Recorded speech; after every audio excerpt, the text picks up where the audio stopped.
ሰላም ሰላም የብርቱካን ዩቲዩብ ተከታታዮች እንዴት ናችሁ? እንዴት ከረማችሁ? እንዴት አላችሁ? አለን እግዚአብሔር ይመስገን ደህና ነኝ።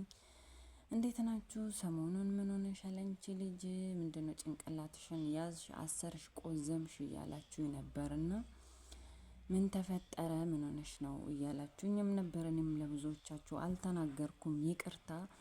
ያው አንድ ነገር ሲፈጠር ወይም የሆነ ነገር ሲደርስባችሁ ሌላ ሰው አብሯችሁ ያለው ወይም በእናንተ ስራ አንድ አይነት ፊልድ ላይ የሆነ ሰው ከእናንተ ስህተት ከእናንተ ጥፋት እንዲማር ያንን ሀሳባችሁንና የደረሰባችሁን ነገር ለሰው ሼር ማድረግና ሌላም ሰው እንዲጠቀምበት ምክራችሁን ሀሳብ አስተያየታችሁን ለሌላ ሰው ማሳለፍ አስፈላጊ ነው። ልክ እንደናንተ ያም ሰው ሌላ ጥፋት ወይም ሌላ እንትን እንዳይሰራ ማለት ነው። ሌላ ስህተት እንዳይሰራ እና እኔ ደግሞ ያንን ማድረግ አልቻልኩም። ምክንያቱም በእኔ ስር ያሉ ቤተሰቦች አብዛኞች ከስር የሚመጡ ናቸውና እኔን እያዩ ተስፋ እንዳይቆርጡ እንዳይረበሹ ስሜታቸው እንዳይነካ በማለት ዝም አልኩኝ። መናገር ነበረብኝ አለመናገሬም ይቅርታ አድርጉልኝ። እና አይታችሁኛል ላይቭ በገባው በሁለተኛ ቀን ነው ቻናሌ ተዘጋብኝ። በራሴ ጥፋት ቻናሌ ተዘግቶብኝ ነበርና ብርቱካን አይዲ ተዘግቶብኝ ነበረ። ግን ያኛውን ቢዘጋም በዛኛው ቻናል መግባትን አላቋረጥኩም። ብገባም ግን እንደ በፊቱ ስቄ መጫወትን ነው ያልቻልኩት እንጂ እየገባው ነበር በዛኛው። እና በጣም በውስጥ ደግሞ ማወራችሁ ያስቸገርኳችሁ በቃ ከፋኝ ብዬም በጣም ያወራኋችሁ ምናምን አላችሁ። ሀሳቤን ስለተረዳችሁኝ ይስተካከላል ተስፋ አትቁረጪ ያላችሁኝ ቤተሰቦችም ከልብ አመሰግናለሁ። እና እኔ ዛሬ ባጭሩ ለእናንተ ለማለት የምፈልገው እና የኔም ስህተት የሆነው እያወቅኩኝ የሰራሁት ነገርም ነው። ለምን አላውቅም አይደለም እየሰሙም እያየውም ነው። ሞኒያቸው ተነስተው ተስፋ ቆርጦ ከሌላ እንደ አዲስ ከመጀመሪያ ከዜሮ ብሎ የጀመሩ ልጆች ቤተሰቦችም አሉኝ። ባለ ስንት ሺህ ሰብስክራይበሮች ቪዲዮአቸውን ጥርት አድርጎ የራሳቸው አንድ አይነት ኮንተንት የሚሰሩ ልጆች አሉና ያንን እያየው እኔ ራሴ ጥንቃቄ ባለመውሰዴ ላይቭ ላይም እየገባው ተደማመሩ ምናምን ፒል ላይ እያደረኩ የነበረው ያም ራሱ ተጠንቀቂ የትልቅ ሪስክ ያስወስድሻል ምናምን እያላችሁኝ ነበርና ያንንም በቃ ችላ ነው ያልኩት። እኔ እነሱ ትንሽ ከፍ ይበሉ እነሱ ይደጉ ያለው ጊዜ ትንሽ ነው እያልኩኝ በቸልተኝነት የራሴን በቃ ጥፋት የራሴ ስህተት ነው ታውቃላችሁ። እና የኔ ቻናል የተዘጋበት ምክንያት ደግሞ ሁላችሁም ጥንቃቄና ትምህርት እንድታደርጉ እንድትወስዱ የምፈልገው ከስር የምትመጡ አዲስ የምትመጡትም ዩቲዩበሮች እና ሞኒ የሆናችሁና ሞኒ ልታደርጉ የሚያሰባችሁት እንድትጠነቀቁ የምፈልገው ዩቲዩብ በአሁን ሰዓት ህጎቹን በጣም አጥብቋል። እንደ በፊቱ በሰው ሳይሆን በአሁን ኤአይ ነው አብዛኛውን ነገር እየሰራ ያለውና ጊዜም አይወስድም ቀናትም አይወስድም። በቃ ሁሉም የምናደርገው ነገር ይታያል። ስለዚህ መጠንቀቅ አለብን። የሰውን ነገር አለመጠቀም በቃ የራሳችንን ትንሽ ነገርም ብትሆን ጥርት ያለች ነገር የራሳችንን ነገር መስራት እና የኔ ቻናል የተዘጋበት ምክንያት ነው ብሎ የተናገረኝ ባለሙያ እንደነገረኝ አንደኛ በራስሽ ስልክ የራስሽን ቪዲዮ ከፍተሻል ነው ያለኝ። ሲቀጥል ደግሞ ከስር ያሉት ፌክ አካውንቶች ሶስተኛ ደግሞ ሾርት ቪዲዮዎች ላይ የጫንኳቸው መዝሙሮች ነበሩ። ያም ትንሽ ዋጋ አስከፍሎኛል። ምክንያቱም ዳይሬክትሊ ከሌላ ቦታ አምጥቶ የራስ ቻናል ላይ መጫን ዋጋ ያስከፍላል። እና እነዚህ ናቸው የተባሉት።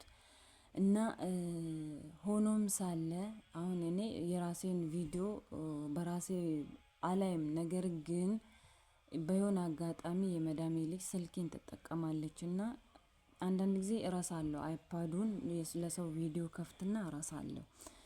ከዛ በዛ ሰዓት ገብታ በምትወስድበት የራሴን ቻናል ፊት ለፊት ስለምታገኘው እዛው ላይ ገብታ የምትከፍትበት ሰዓት ነበርና ያው ይሄን ይጎዳል ብዬ አላሰብኩም።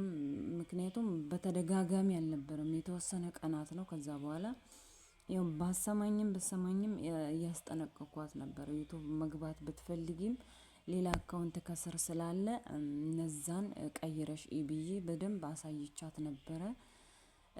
በእርግጥ ፌክ አካውንቶች ስልኬ ላይ አለ። በየትኛው ቻናል የትኛውን ኢሜይል በዋና ቻናሌ እንደከፈትኩ ባላስታውስም እኔ በሁለቱም ስልኬ ላይ ዋና ዋና ቻናሎቼ አሉ።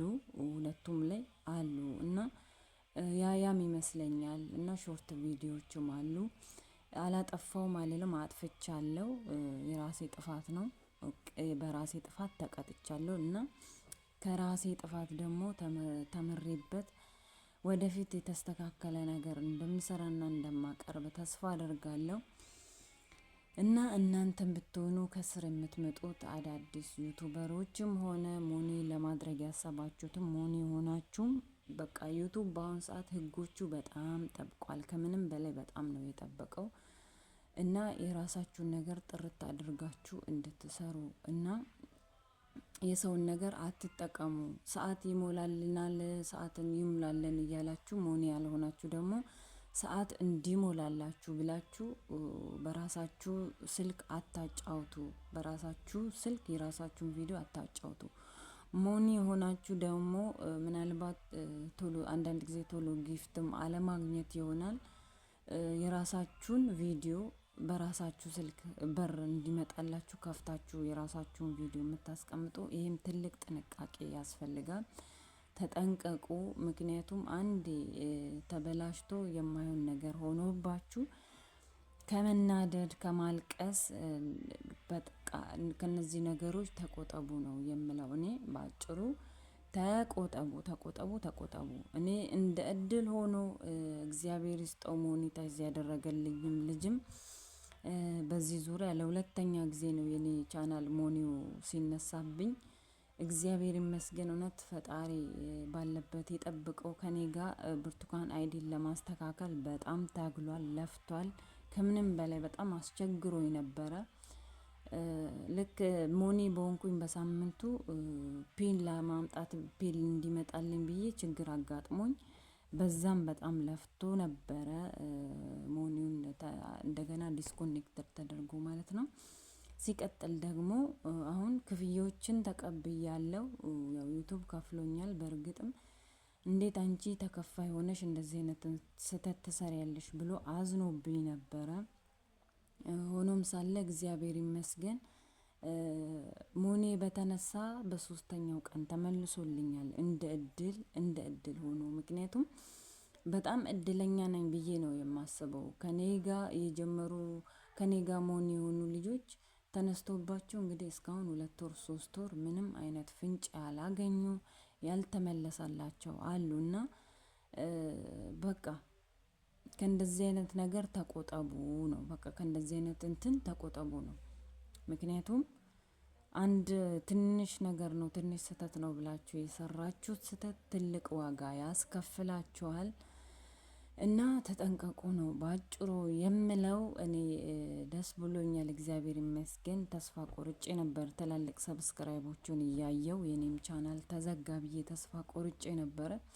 ግን እግዚአብሔር ይመስገን ፈጣሪ እንደ ሰው አይደለምና የሚሳነው ነገር የለም። በሶስተኛ ቀን ቻናሌስ እኔ ሳላስበው ከስራ ደክሞኝ ማታ ወደ ክፍሌ በምገባበት ሰዓት ሰርፕራይዝ አድርጎኛል። እግዚአብሔር የተመሰገነ ይሁን። አሁን ቻናሌ ተመልሶልኛል እና በቃ ለእናንተ ለማለት የምፈልገውና የመጨረሻ እንድትጠነቀቁ የምፈልገው በቃ በምትችሉት ነገር በራሳችሁ ቻናል ቪዲዮዎችን አትመልከቱ። ፌክ አካውንቶች ስትከፍቱ በጣም ጥንቃቄ አድርጉ። ለዋና ቻናላችሁ ተጠንቀቁለት። የምትጭኑትን ቪዲዮ በአግባቡ ጫኑ። የሰው ነገር አይነካካባችሁ ነው የምለውና እንደዚህ ነው። ከኔ ጋር የነበራችሁት አይዞሽ ይስተካከላል፣ የልፋትሽን ዋጋ ፈጣሪ ይመልስልሻል ብላችሁ አይዞሽ ያላችሁኝ ሁላችሁም የኔ ቤተሰቦች በእውነት እኔ በዚች በአጭር ጊዜ ብዙ ደስ የሚል ቤተሰቦች አፍርቻለሁና ከልብ ከልብ ከልብ ነው ላመሰግናችሁ የምፈልገው። ፈጣሪ በያላችሁበት ሰላማችሁን ያብዛልኝ፣ ከክፉ ሁሉ ነገር ይጠብቃችሁ። ያሰባችሁትና ያለማችሁትን ፈጣሪ አሳክቶላችሁ በሰላም ለሀገራችሁ እንድትመለሱ ያብቃችሁ። አብዛኞቻችሁ ስደተኞች ናችሁ እና የኔ ቤተሰቦች እና ከክፉ ነገር ሁሉ ይጠብቃችሁ ነው የምለው። ራሳችሁን ጠብቁ። ቻናል ለመስራት ካሰባችሁ በጥንቃቄ ለመስራት ሞክሩ። ከሰው ነገር ተጠንቀቁ። ምክንያቱም ትንሽ ነገር ነው የምንለው ትልቅ ሪስክ ያስወስደናልና ተጠንቀቁ ነው የምላችሁ እኔ ማለት ነው። ሁላችሁንም ወዳችኋለሁ። ክበሩልኝ። ሰላማችሁ ብዝት ትርፍርፍ ይበልልኝ ነው የምለው።